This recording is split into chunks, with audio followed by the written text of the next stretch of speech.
today I'm presenting on the virtually fence-free project. And you can see we have some stylish looking cattle here with, these are the drought masters at Spyglass Research Station, and they're wearing their East Shepherd virtual fencing collars. You can see the collars have solar panels either side to keep them charged, and they have a chain by the side of their neck and then a plastic strap on top. So this chain is what conducts the electric pulse. The virtually fence-free project is a 5-year project ending in late 2028. It's funded by an Australian federal government drought resilience grant, and the lead agency is NQ Dry Tropics. We have Sarah Willis from NQ Dry Tropics as the acting project leader. We have Nicole Spiegel, who's conducting the pasture monitoring, is managing that work. Angela Anderson's our biometrician. Ethan Wooders as our data scientist. Kathy Delaney's doing our mapping. We have Kate McCullough and Maggie Taylor as techies. Brad Hoff, Beck Clapton as extension staff. Jana Sim as economist, and Bridget Nelson overseeing the project. So the overall project, larger project objectives, one is to test the functionality of virtual fencing in extensive production systems. We know it works well in intensive operations and on dairy farms, but how well does it actually work to move cows around across thousands of hectares? If it does work well functionally, we have a series of questions looking at the biology of the production system. So what are the effects of increased control of spatial grazing pressure on cattle diet and production? And ultimately, what are the effects on pasture and land condition?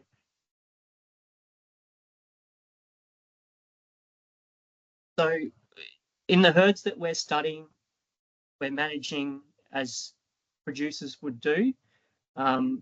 We have a key production objective, which is to improve overall pasture and land condition, while also maintaining cattle production and well-being. So we want to have that improvement in land condition to have that drought resilience, to improve carrying capacity, but we also want to have the business ticking along from year to year, which is driven primarily by cattle live weight production. So the key intervention that we're investigating here to impact on all this is spatial utilisation of land with variable land types.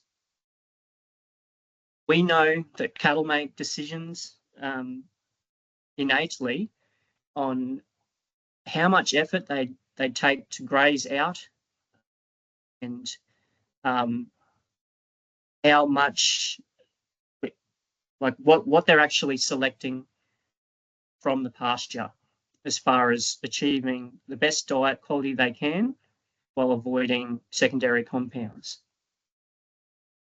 So we've set up an experiment comparing what represents two styles of management. One is using virtual fencing enabled adaptive movements of cattle, and the other is best management practice without virtual fencing. Those are our control groups. So here it's a replicated design. So here we have one replicate, here we have the second replicate. In this replicate, the Continon replicate, we have 3 virtual fencing zones here that we hold cattle in at a time.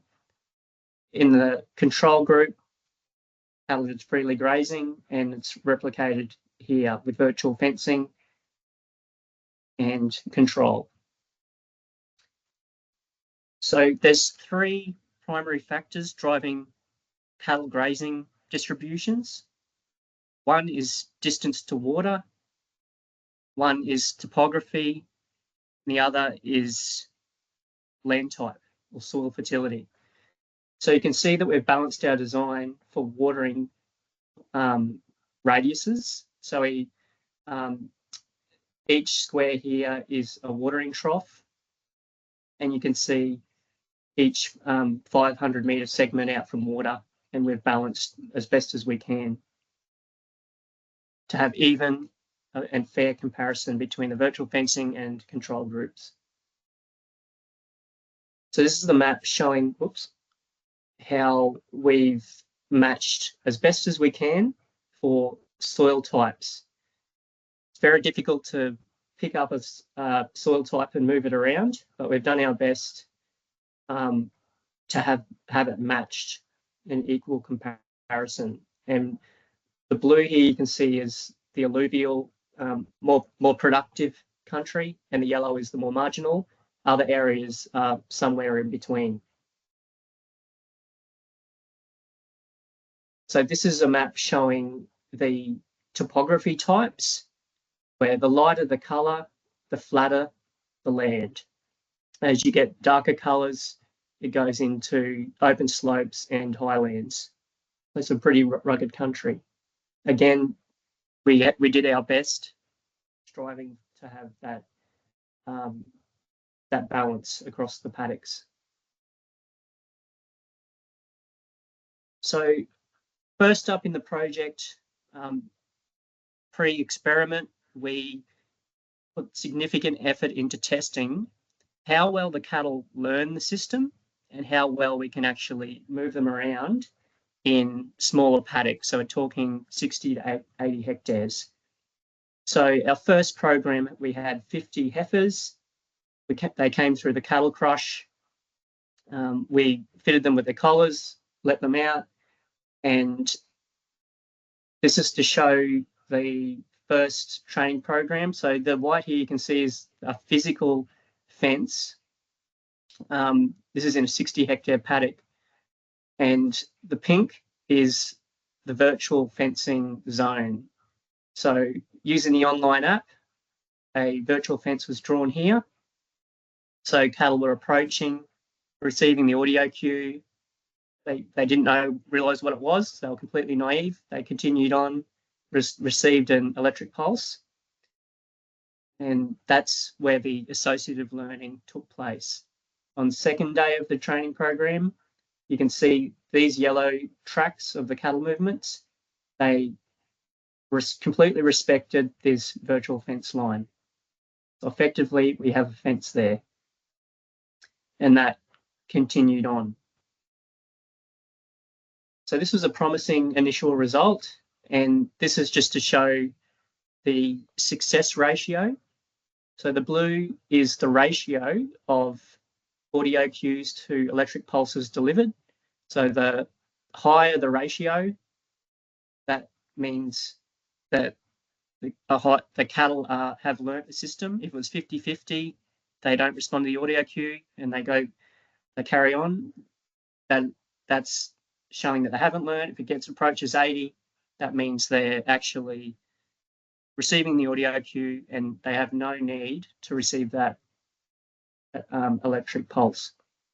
And you can see the counts of audio and pulses in the orange and grey respectively. So after this initial testing of the functionality, we put them out into their grazing trial paddocks. And this is a screenshot from the eShepherd online app, the Gallagher eShepherd online app. And you can see that in this paddock, we restricted cattle in the pink. So this is a virtual fencing zone. And this is quite a hilly area, which historically has been undergrazed, barely grazed. So we're getting some productive use out of this country. And meanwhile, we're actually incorporating a wet season rest in this eastern side of the paddock, which historically has been overutilised. It was getting closer to a braining muster, So we decided to test how well we could do a virtual muster. So you can see we're shifting a back fence back and a forward fence close to the yards, but the yards are up here. And though it's a steady progress, we did get them closer to the yards. We're not actually pushing the cows, but we're allowing them to move themselves while we shift the fence where we want to encourage them. And as they shift, we can put a back fence on them. So it's quite a low stress way to go. So we did get cattle in the right half of the paddock here within a few days. And in this smaller paddock, we got them onto water. So that's mustering from 700 hectare paddock and a approximately 400 hectare paddock. So we have some initial data to present. It's still very early days, and this is based on the GPS data produced by the collars, and it's showing where cattle are preferring to graze. So in this replicate, you can see in the red, they have very high preference for these, for this eastern side of the paddocks. And as you go further west, it gets more rugged terrain. Good quality pasture, good like 3Ps. However, cattle historically have not wanted to travel up there, and that's consistent with this result. So this is very informative for how we're going to manage the spatial grazing, because it shows that we should be prioritising rest in these highly preferred areas. So this is a table to try and capture both aspects of what we're investigating, so the cattle preference, but also the state of the pastures and land condition. So this is broken down by topography type, going from flatter to hillier country. And here we have IVLEB's index value, which is an index to quantify cattle preference, where 1 means cattle are exclusively preferring that a specific type of topography to graze on, and -1 is they're completely avoiding it, and 0 is it's random basically. So as you can see, cattle have tended to prefer the flat plains country, and as it gets hillier and hillier, cattle do not like to prefer that country.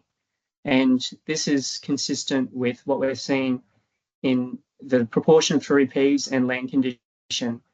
So we have lower proportion of 3Ps and lower land condition where cattle have been and are currently preferring.